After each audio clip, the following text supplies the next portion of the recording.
This ride takes us through Hyderabad, moving along the city roads during the ride. The mood here is calm and focused, with the sound of the engine carrying us through the changing rhythm of the streets. Let the road unfold naturally as we settle into this stretch. A little further along, this part of the route shows a grounded side of Hyderabad, where everyday movement defines the street. Shops, side lanes, and passing vehicles build a sense of momentum, and the pace stays steady.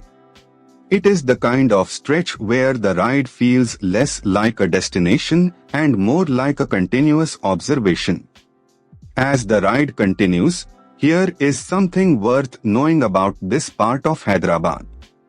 It was established from the personal art collection of Mir Yusuf Ali Khan, known as Salar Jung III. That local detail adds depth to what might otherwise seem like a simple road, and it reminds you that every ride here passes through layers of history and routine. Coming into the next stretch, from the rider's perspective, this section is defined by spacing, timing, and attention.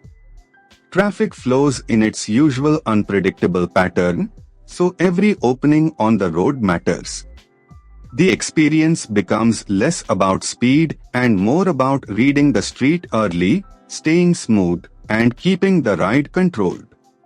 Further down the route, as the route continues, the presence of modern airport gives this stretch a stronger sense of place.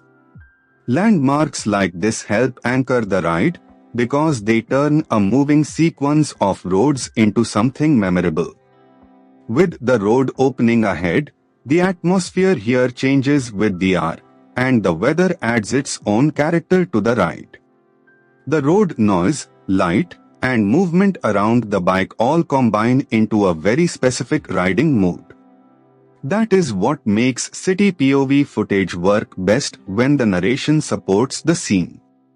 As this ride through Hyderabad comes to a close, the journey may be simple, but the texture of the road, the city, and the ride itself is what makes it worth watching.